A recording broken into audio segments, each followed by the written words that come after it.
दोस्तों, स्वागत है आपका हमारे चैनल में। कहानी सुनने से पहले चैनल को बिल्कुल भी सब्सक्राइब मत कीजिए। अगर आपको कहानी अच्छी लगे तो ही सब्सक्राइब कीजिए। आज की कहानी है जीवन की डोर।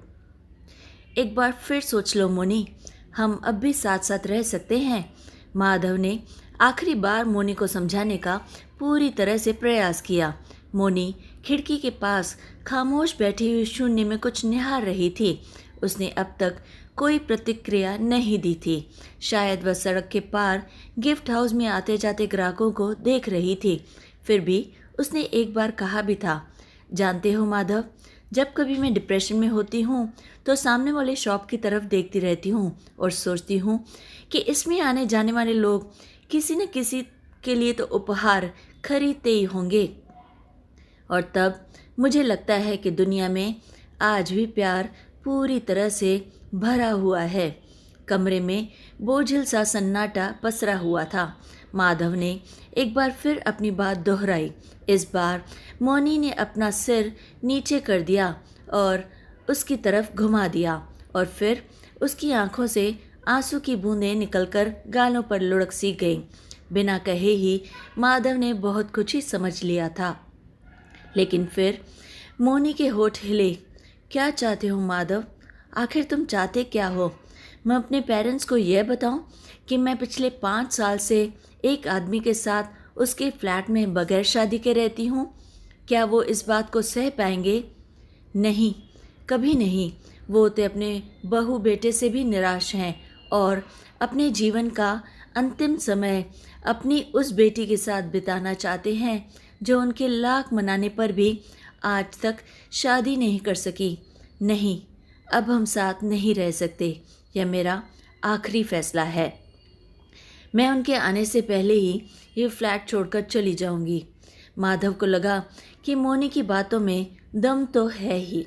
इस भरी महानगरीय व्यवस्था के लिए ऐसे रिश्तों को भला कौन माता पिता पसंद करेंगे? यह तो बस इस महानगर की दौड़ती भागती जिंदगी का केवल एक सुविधाजनक रास्ता है।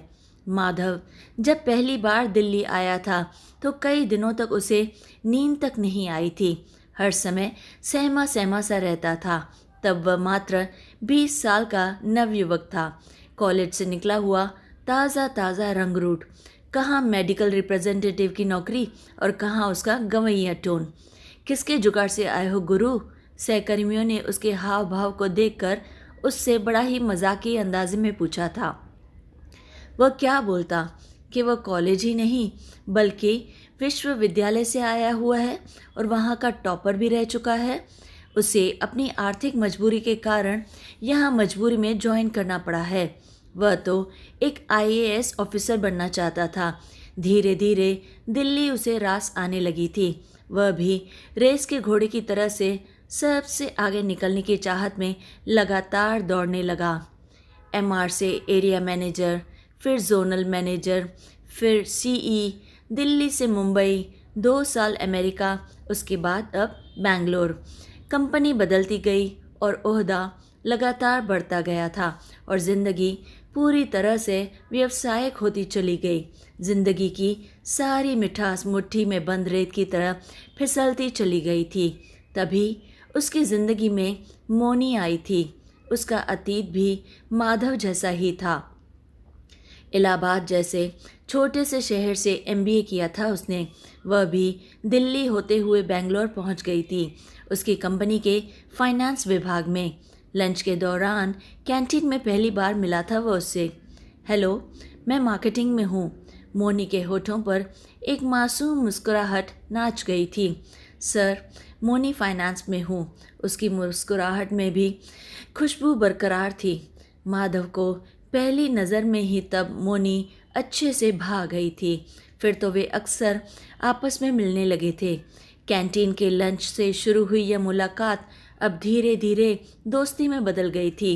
भागती जिंदगी से चुराए गए कुछ फुर्सत के पलों में ऑफिस के बाहर भी वे दोनों आपस में मिलने लगे थे। मोनी बहुत ही ज़्यादा बातूनी थी। जब तक उसके साथ होती लगातार बोलती ही रहती। जानते हो माधव, 12वीं पास होने के बाद पापा मुझे कॉलेज में दाखिले के लिए ले गए तो रास्ते में उन्होंने क्या कहा था? उन्होंने कहा था, मोनी, मैंने तुम्हें राक्षस और हीरामन तोते की कहानी सुनाई थी ना? याद है ना बेटा तुम्हें अच्छे से? जिस प्रकार राक्षस की जान हीरामन तोते में थी, वैसे ही हम सब की जान तुझ में है बेटा। ऐसा कोई काम न करना कि हम सब जीते जी मर जाएं। हमारे यहाँ तो हाई स्कूल में आते आते बेटियों के हाथ पीले कर दिए जाते हैं, लेकिन मैं तुम्हें अच्छे से पढ़ाना चाहता हूँ ताकि तुम अपने पैरों पर खड़ी हो सको। तुम्हें ऐसे पंख देना चाहता हूँ कि तुम खुले आकाश में आराम से उड़ सको। लेकिन बेटे, ऐसा कोई काम मत करना कि तेरे पापा का सिर नीचा हो जाए। शर्म के मारे हम किसी को मुंह न दिखा पाए। पापा बोलते बोलते भावुक हो गए थे। माँ तो कभी नहीं चाहती थी कि मैं एमबीए भी करूं। सारा पैसा इसकी सिर्फ पढ़ाई में ही खर्च देंगे तो आगे का कैसे संभालेंगे? उसकी शादी के लिए किसके आगे हाथ फैलाएंगे? आप चाहें जितना पढ़ा लिखा दें, बिना दहेज लिए कोई उसका हाथ नहीं थामेगा। आप तो अच्छे से जानते हैं। अम्मा उन्हें अच्छे से समझाती रही, लेकिन पापा ने मेरा दाखिला आखिर करा ही दिया। नोएडा में विमेन हॉस्टल के गेट पर मुझे छोड़ते समय पापा की आंखों में आंसू थे। रोते हुए उन्होंने कहा था कि मोनी, मैंने तुझे पंख दे दिए हैं बेटा, तू खूब ऊंचा उड़, लेकिन अपनी ज़मीन कभी मत भूलना बेटा। जिस दिन ऐसा हो गया, समझ लेना सब कुछ खत्म हो जाएगा। ज़मीन याद रहेगी तो मेरे दिए हुए संस्कार भी तुम्हें हमेशा याद रहेंगे, और तब भावनाएं भी होंगी और तुम्हारा वजूद भी। तुम अच्छी तरह से समझ गई ना बेटा? मैंने पापा की सीख को सदा अपने साथ रखा, शायद तभी मैं आज भी जिंदा हूँ। ग्लोबलाइजेशन के इस दौर में भी जहाँ भावनात्मक कुछ भी नहीं रह गया, जहाँ आदमी धीरे धीरे पूरा मशीन ही बनता चला जाता है, नोट कमाने वाली मशीन। फिर एक दिन ऐसा भी आया जब मोनी भी वुमेन हॉस्टल हमेशा के लिए छोड़ के उसके साथ यानी माधव के साथ रहने के लिए आ गए, उसके 2 बेडरूम वाले फ्लैट में। मोनी चाहकर भी अपनी लोअर मिडिल क्लास फैमिली को माधव के बारे में अब तक नहीं बता पाई थी। भला कैसे बता पाती कि वह एक ऐसे आदमी के साथ एक ही छत के नीचे रहती है जिससे उसके विचार तो मिलते हैं, जो इस विशाल समंदर में उस जैसी नन्ही मछली की सुरक्षा में अपनी दोनों हथेलियों का सहारा देने के लिए तत्पर रहता है, लेकिन शादी नहीं कर सकता।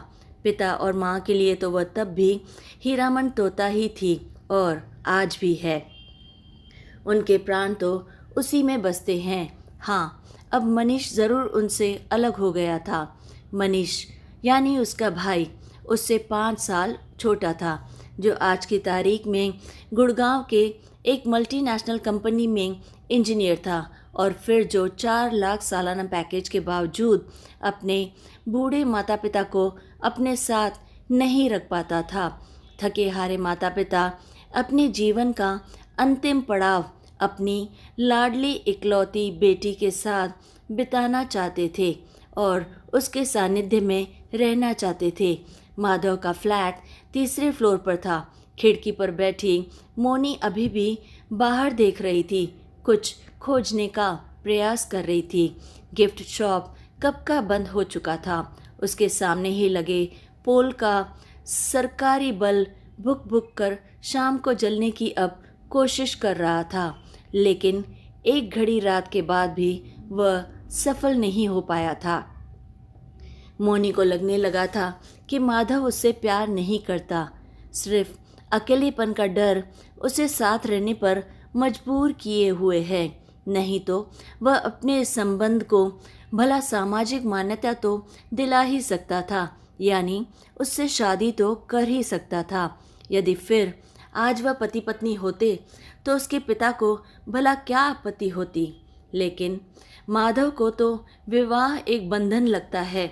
वह अक्सर यही कहता था, प्यार की हत्या करनी हो तो शादी कर लो। माधव किसी भी हालत में मोनी को नहीं खोना चाहता था। माधव अब 36 को पार कर चुका था। उम्र के कारण सिर के आगे के पूरे बाल उसका साथ छोड़ चुके थे। धीरे धीरे वह गंजेपन की तरफ बढ़ रहा था। मोनिका भी तो अब 32 की हो चुकी थी। उसके घुंघराले बालों के बीच इक्का दुक्का सफ़ेद बालों ने अब झांकना शुरू कर दिया था। अभी पिछले साल ही डॉक्टर ने उसे डायबिटिक घोषित तो कर ही दिया था। एकाएक अब उसकी भागती जिंदगी में जैसे ब्रेक लग गया था।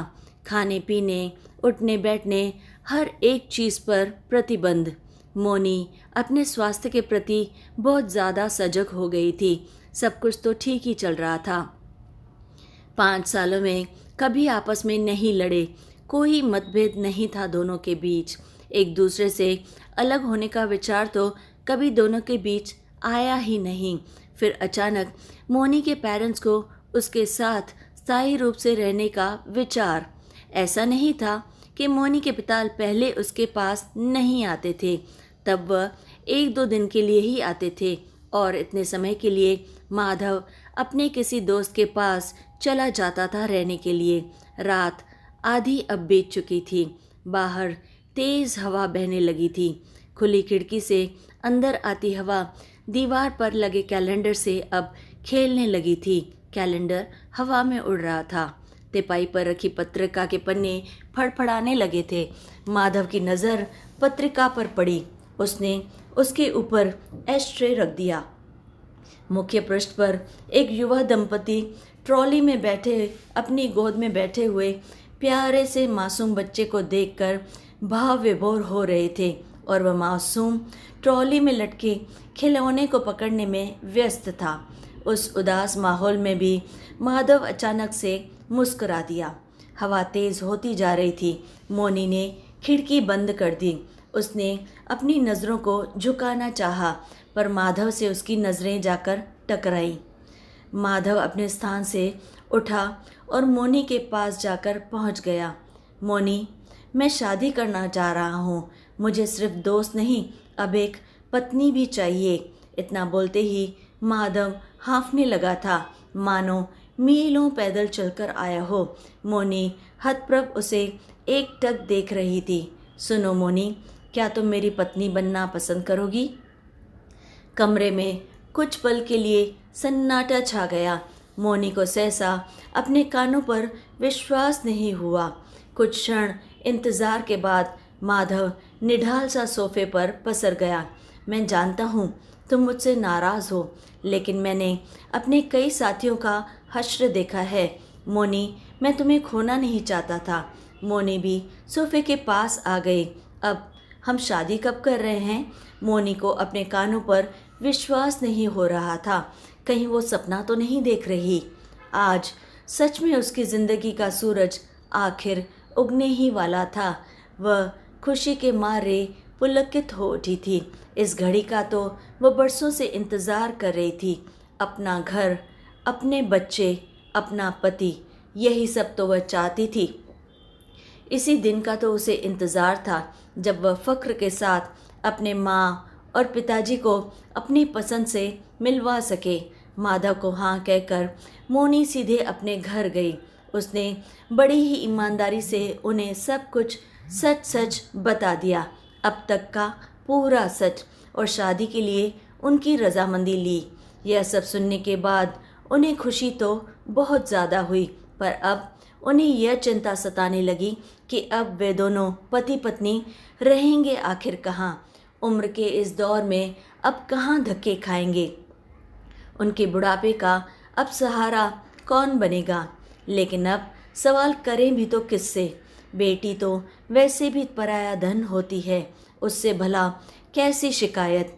जब अपना सिक्का ही खोटा हो तो दूसरों से क्या बैर। वे दोनों यह सुनकर काफ़ी ज़्यादा खुश थे कि शाम को माधव उनसे मिलने आने वाला था और शादी की बात भी करने वाला था। मोनी की माँ ने पूरा घर सजा दिया और खुशी के मारे खूब सारे पकवान बनाए अपने होने वाले दामाद के लिए। शाम को मोनी के माता पिता माधव से मिलकर बहुत ज़्यादा खुश हुए। उन्हें अपनी बेटी की पसंद पर गर्व था, लेकिन मन ही मन उन्हें अपने बुढ़ापे की चिंता भी खाए जा रही थी। माधव एक बेहद ही सुलझा हुआ और समझदार इंसान था। उनका चेहरा देखकर उनकी परेशानी अच्छे से भाप गया। उसने कहा, माँ, पिताजी, आज मैं आपसे आपकी बेटी का ही नहीं बल्कि आप तीनों का ही हाथ मांग रहा हूँ। मुझे आशा है कि आप मुझ अनाथ को निराश बिल्कुल नहीं करेंगे। इतना सुनना था कि सबके चेहरे पर एक साथ खुशी दौड़ गई, एक साथ चेहरे खिल उठे। माधव ने एक दामाद नहीं बल्कि एक पुत्र बनकर उन सब की डोर अपने हाथ में संभाल ली थी। तो दोस्तों, कैसी लगी आपको कहानी? अगर अच्छी लगे तो लाइक और शेयर ज़रूर करें, और हाँ, वायदे के मुताबिक इस बार चैनल को सब्सक्राइब ज़रूर ज़रूर ज़रूर करें और इस चैनल को अपना प्यार ज़रूर दें। तब फिर लाइक, शेयर एंड सब्सक्राइब।